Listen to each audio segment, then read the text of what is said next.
ನಿಮ್ಮ ಪ್ರೀತಿಯ ಗೊಂಬೆ ಚಿನ್ನುಗೆ ಮಗು ಆಗಿದೆ. ಸೊ ಭೇಟಿ ಮಾಡಿದ್ರ ಮ್ಯಾಮ್ ಏನಾದ್ರು?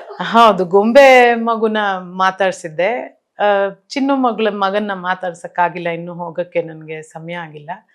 ಗೊಂಬೆ ಮಗು ತುಂಬಾ ಮುದ್ದಾಗಿರೋ ಎಲ್ಲಾ ಮಕ್ಕಳ ಹಾಗೆ ಅದು ಪುಟ್ಟ ದೇವತೆ. ಅದೊಂದು ಶಾರದಾ ಅಂತ ಹೆಸರಿಟ್ಟಿದ್ದಾಳೆ. ವಿದ್ಯೆ, ವಿವೇಚನೆ, ವಿವೇಕದ ದೇವತೆ, ಅಧಿದೇವತೆ ಶಾರದೆ.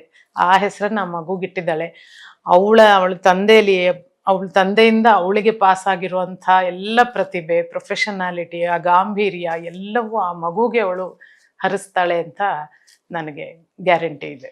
ಎಸ್ ಮ್ಯಾಮ್, ನಂಗೆ ಆ ಶಾರದೆ ಅನ್ನೋ ಹೆಸರು ಬಗ್ಗೆನೇ ಕ್ಯೂರಿಯಾಸಿಟಿ ಇತ್ತು. ಈಗೆಲ್ಲ ತುಂಬಾ ಫ್ಯಾಷನೇಬಲ್ ಆಗಿ ತುಂಬಾ ಇದನ್ನ ಇಡ್ತಾರೆ.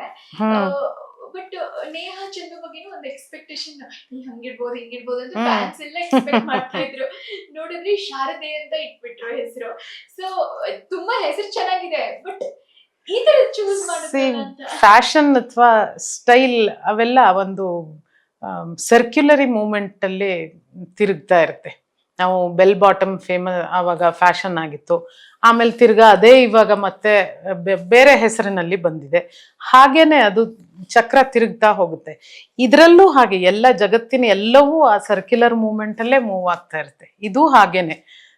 ನಾವು ಮುಂಚೆ ಲಕ್ಷ್ಮಿ, ಗೌರಿ, ಸರಸ್ವತಿ, ಶಾರದೆ ಅಂತ ಹೆಸರಿಡ್ತಾ ಇದ್ವಿ.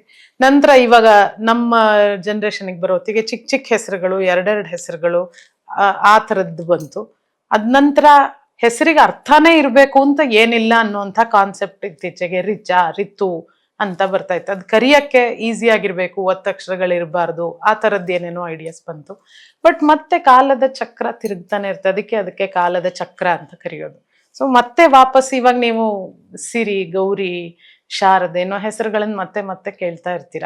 ಇವಾಗ ತಿರ್ಗಾ ಹೆಸರಿನ ಅರ್ಥಕ್ಕೆ, ಆ ಹೆಸರನ್ನ ಯಾರು ಹೊಂದಿದ್ರು ಆ ವ್ಯಕ್ತಿಯ ವ್ಯಕ್ತಿತ್ವಕ್ಕೆ ಬೆಲೆ ಕೊಡ್ತಾ ಹೋಗ್ತಾರೆ ಜನ. ಅದರಲ್ಲೂ ಗೊಂಬೆ ಚಂದು ಅಂತಹ ಒಬ್ಬ ಮೆಚೂರ್ಡ್ ಕಪಲ್ಲು ಆ ಥರ ಯೋಚಿಸೋದ್ರಲ್ಲಿ ನನಗೆ ಆಶ್ಚರ್ಯ ಅಂತ ಅನ್ನಿಸ್ಲಿಲ್ಲ.